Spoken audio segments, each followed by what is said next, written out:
Hakim-Hakim pasal yang ke-12.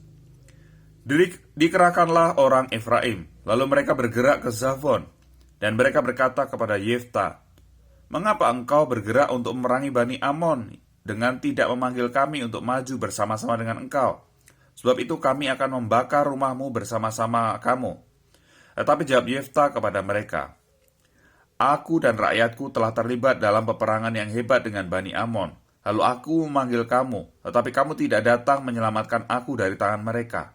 Ketika kulihat bahwa tidak ada yang datang menyelamatkan aku, maka aku mempertaruhkan nyawaku dan aku pergi melawan Bani Amon itu. Dan Tuhan menyerahkan mereka ke dalam tanganku. Mengapa pada hari ini kamu mendatangi aku untuk berperang melawan aku?" Kemudian Yefta mengumpulkan semua orang Gilead, lalu mereka berperang melawan suku Efraim, dan orang-orang Gilead mengalahkan suku Efraim itu. Sebab orang-orang itu mengatakan, "Kamulah orang-orang yang telah lari dari suku Efraim." Kaum Gilead itu ada di tengah-tengah suku Efraim dan suku Manasye. Untuk menghadapi suku Efraim itu, maka orang Gilead menduduki tempat-tempat penyeberangan sungai Yordan. Apabila dari suku Efraim ada yang lari dan berkata, "Biarkanlah aku menyeberang," maka orang Gilead berkata kepadanya, "Orang Efraimkah engkau?" Dan jika ia menjawab bukan, maka mereka berkata kepadanya, "Coba katakanlah dahulu, Sibolet." Jika ia berkata Sibolet, jadi tidak dapat mengucapkannya dengan tepat, maka mereka menangkap dia dan menyembelihnya dekat tempat-tempat penyeberangan sungai Yordan itu. Pada waktu itu tewaslah dari suku Efraim 42.000 orang. Yefta memerintah sebagai hakim atas orang Israel 6 tahun lamanya. Kemudian matilah Yefta orang Gilead itu, lalu dikuburkan di sebuah kota di daerah Gilead. Sesudah dia, maka Ebzan dari Betlehem memerintah sebagai hakim atas orang Israel. Ia mempunyai 30 anak laki-laki, 30 anaknya perempuan dikawinkannya keluar kaumnya, dan 30 anak perempuan diambilnya dari luar kaumnya untuk anak-anaknya lelaki itu. Ia merintah atas orang Israel 7 tahun lamanya. Kemudian matilah Ebzan, lalu dikuburkan di Betlehem. Sesudah dia, maka Elon orang Zebulon memerintah sebagai hakim atas orang Israel. Ia memerintah atas orang Israel 10 tahun lamanya.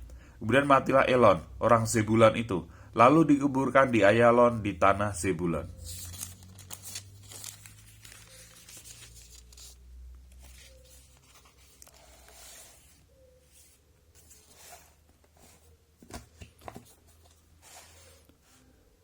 Sesudah dia, maka Abdo bin Hilal orang Piraton memerintah sebagai hakim atas orang Israel.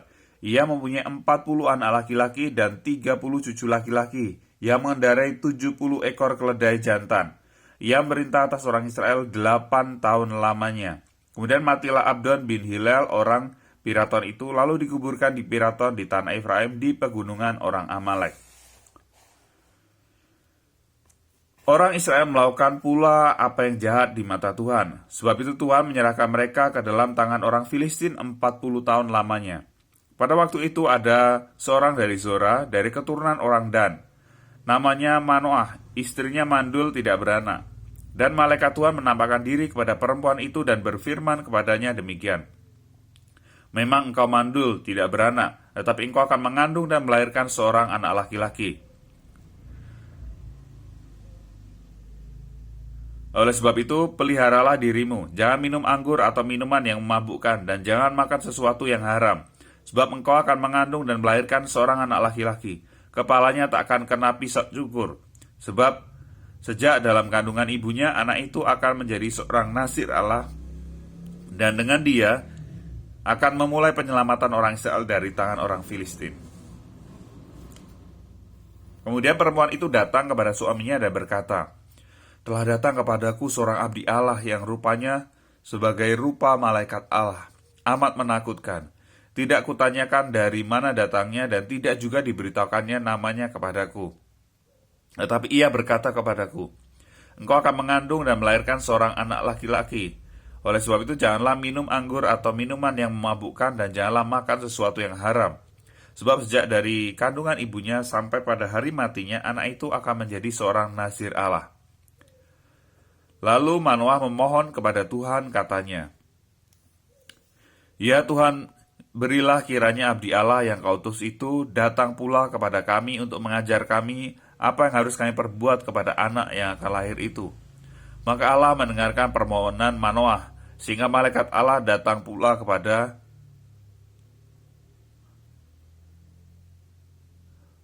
Maka Allah mendengarkan permohonan Manoah, sehingga malaikat Allah datang pula kepada perempuan itu ketika ia duduk di padang dan ketika Manoah suaminya itu tidak ada bersama-sama dengan dia. Kemudian perempuan itu segera berlari memberitahukan kepada suaminya, katanya kepadanya, "Orang yang datang kepadaku baru-baru ini menampakkan diri pula kepadaku." Lalu bangunlah Manoah dan mengikuti istrinya. Setelah sampai kepada orang itu, berkatalah ia kepadanya, "Engkaukah orang yang telah berbicara kepada perempuan ini?" Jawabnya, "Benar." Lalu kata Manoah, "Dan apabila terjadi yang kau katakan itu, bagaimanakah nanti cara hidup anak itu dan tingkah lakunya?" Jawab malaikat Tuhan itu kepada Manoah, "Perempuan itu harus melihara diri terhadap semua yang kukatakan kepadanya. Janganlah ia minum sesuatu yang berasal dari pohon anggur atau minuman yang memabukkan tidak boleh diminumnya, dan sesuatu yang haram tidak boleh dimakannya. Ia harus berpegang pada segala yang kuperintahkan kepadanya." Kata Manoah kepada malaikat Tuhan itu, "Perkenankanlah kami menahan engkau di sini supaya kami mengolah anak kambing bagimu." Tetapi jawab malaikat Tuhan itu kepada Manoah, "Sekalipun engkau menahan aku di sini, hidanganmu itu tidak akan kumakan. Tapi jika engkau hendak mengolahnya menjadi korban bakaran, persembahkanlah itu kepada Tuhan." Sebab Manoah tidak mengetahui bahwa dia itu malaikat Tuhan. Kemudian berkatalah Manoah kepada malaikat Tuhan itu, "Siapakah namamu? Sebab apabila terjadi yang kau katakan itu, maka kami hendak memuliakan engkau." Tapi jawab malaikat Tuhan itu kepadanya, "Mengapa engkau juga menanyakan namaku? Bukankah nama itu ajaib?" Sesudah itu Manoah mengambil seekor anak kambing dan korban sajian. Lalu Manoah mengambil seekor anak kambing dan korban sajian, lalu mempersembahkannya kepada Tuhan di atas batu. Lalu diperbuatnya keajaiban, sementara Manoah dan istrinya memandanginya. Sedang nyala api itu naik ke langit dan dari mezbah. Maka naiklah malaikat Tuhan dalam nyala api mezbah itu. Ketika Manoah dan istrinya melihat hal itu, sujudlah mereka dengan mukanya sampai ke tanah. Sejak itu malaikat Tuhan tidak lagi menampakkan diri kepada Manoah dan istrinya.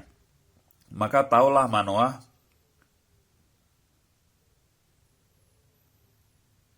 bahwa dia itu malaikat Tuhan.